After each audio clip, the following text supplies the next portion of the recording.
Assalamualaikum dan salam sejahtera. Kita kembali ke dalam Dean Equal Project, channel perpaduan Nusantara.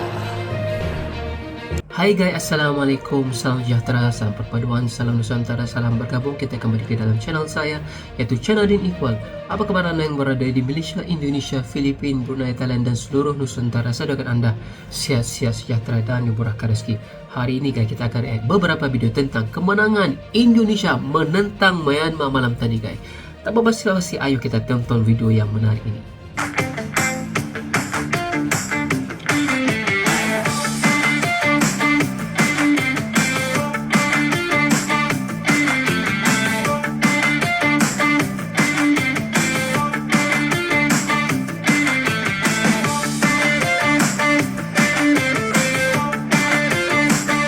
Ada yang sama kayak aku nggak guys ngeliatin timnas Indonesia tadi main lawan Myanmar, agak pedih mata ini ngeliat permainannya ya bangku ya. Kalau sama coba follow dulu Arif Golangnya, dia menjadi follow jangan nonton doang.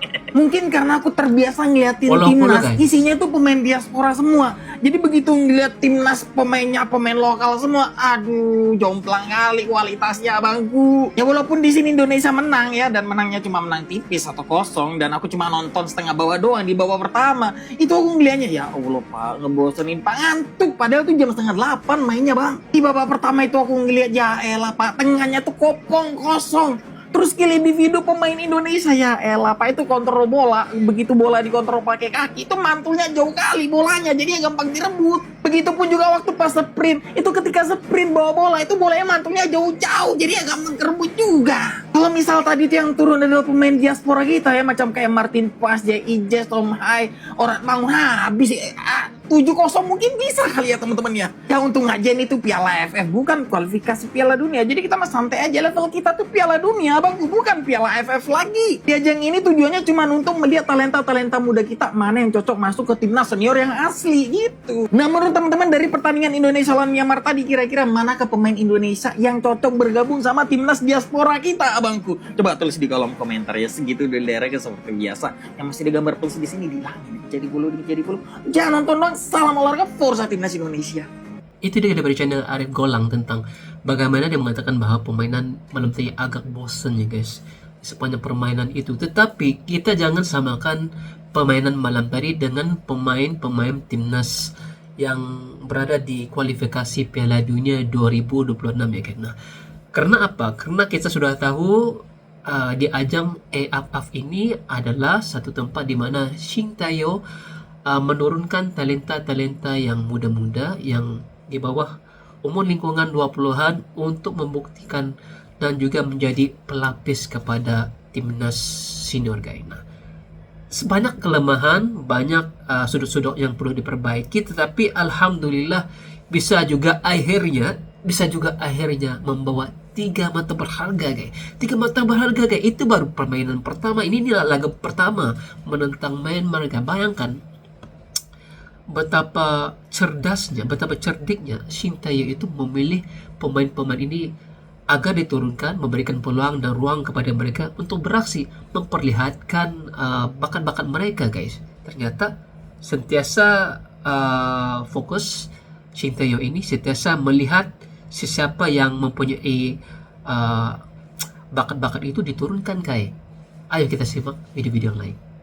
I'm so happy today because we can get 3 points in away game, and we know this game is very difficult because the first game in tournament always difficult in tournament if for first game, but we can do it today. And then yeah, thank you for all player and coaching staff for work out today. Thank you. Jujur, gue mungkin nggak sekecewa kayak kalian ya. Karena gue nggak punya ekspektasi tentang tim ini. Satu, ini pemain muda. Kedua, ini dari Ligue 1. Jadi ekspektasi gue nggak tinggi. Gue hanya melihat sejauh mana mereka bisa mengikuti instruksi. Kayaknya mereka paham yang diinginkan oleh Shin Tae-yong, cuman eksekusinya jelek. Jadi second ballnya jelek, passingnya jelek, dribblingnya terlalu jauh. Agak terlalu textbook, nggak ada surprising elemen dari permainan. Tapi dibilang jelek nggak juga. kalau dibilang jelek enggak juga. Oke aja. Iya, ada beberapa momen di mana kita bermain cukup bagus lah. Ya. Jadi emang babak pertama yang mix lah, yang nggak begitu konsisten dari timnas. But that's okay. Ini match pertama, selalu sulit. Ya. Away pula. Ya itu Ji. Jadi gue nggak begitu kecewa amat. Nah, itu adalah video klip daripada Kapten Timnas U22 mengatakan bahwa game pertama kebiasaan antara game yang benar-benar sulit untuk Timnas melakukan ajang, guys. Kenapa? Karena pertama itu adalah momen di mana mereka akan turun padang untuk memulakan permainan itu masih dalam keadaan yang mungkin shock dan membiasakan diri dengan padang, membiasakan diri dengan rakan seperjuangan sebelum melawan pihak lawan. Tetapi apa yang dikatakan oleh Coach Justin ini ada benarnya juga. Beliau pernah kemarin beberapa hari yang lepas mengatakan begitu marah juga ya Jagad Sintayong sebab tidak menurunkan pemain-pemain senior untuk beraksi di ajang AFF ini, guys. Ternyata benar katanya dia tidak mengharapkan apa-apa.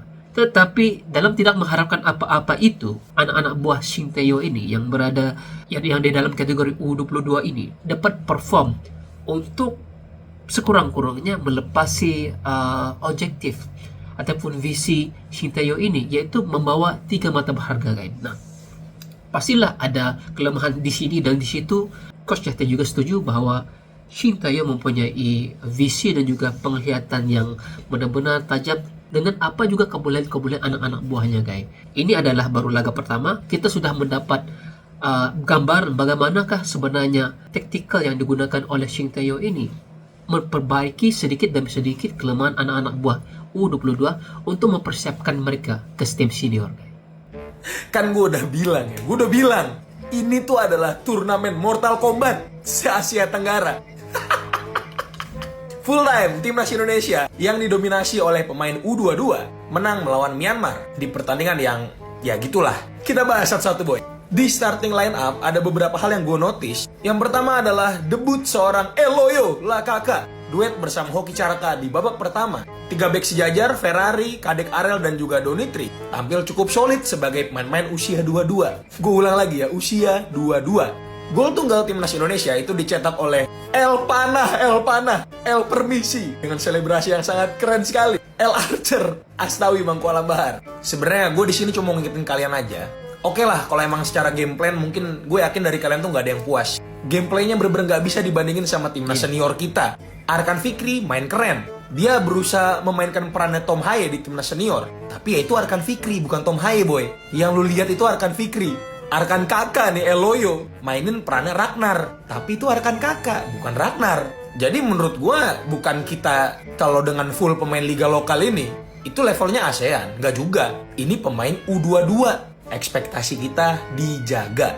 Walaupun ini ugly win menurut gue, cuma yang nggak ada masalah, boy. Yang penting pemain-pemain itu dapat pengalaman berharga di turnamen Mortal Kombat Shaolin Monk ini. Terutama yang gue notice yang Marcelino ini ya. Ini parah bener, ini parah. Bisa-bisanya loh kejadian begini dan gak ada kartu merah, boy. Emang ini turnamen kesukaan Bung Toel ini. Sekali lagi selamat dari gua atas kemenangan perdananya. Untuk para adik-adik U22 yang bermain menurut gua ya oke.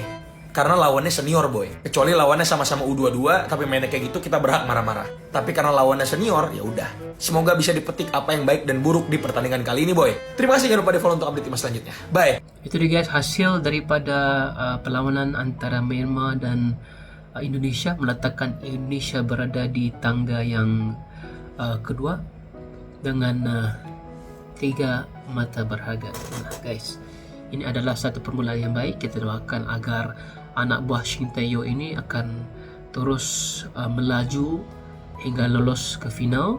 Dan apa yang penting di sini adalah kita memberikan tanggapan yang baik, tidak menghujat. Biarkan coach dan juga pelatih untuk memberikan apa juga susunan-susunan struktur ataupun strategi yang mereka mahukan di dalam Piala AFF ini. Karena banyak kelemahan yang perlu diperbaiki, banyak lompang-lompang yang perlu diisi. banyak lagi perbincangan yang harus dilakukan di belakang tabir agar mereka dapat mengeksekusi skill-skill yang ada ini di dalam permainan ataupun perlawanan selanjutnya guys. Kita berharap ini adalah satu pembukaan yang baik bagi Garuda Muda ini U22 di bawah pimpinan Shin Tae-yo ini, supaya kali ini persembahan selepas ini adalah lebih menarik, lebih jitu, penyudahnya lebih baik, lebih banyak lagi percubaan-percubaan yang dilakukan oleh Indonesia, dan pada masa yang sama mengukuhkan pertahanan agar pihak lawan tidak dapat lolos ke gawang gol Garuda U22 guys. Oke, pastikan Anda mengikuti channel ini sebab memberikan fakta yang baik tentang sepak bola Indonesia. Jika Anda suka dengan reaction saya, jangan lupa tekan like, komen, dan subscribe. Kita berjumpa lagi. Assalamualaikum, bye-bye semuanya. Tahniah Indonesia.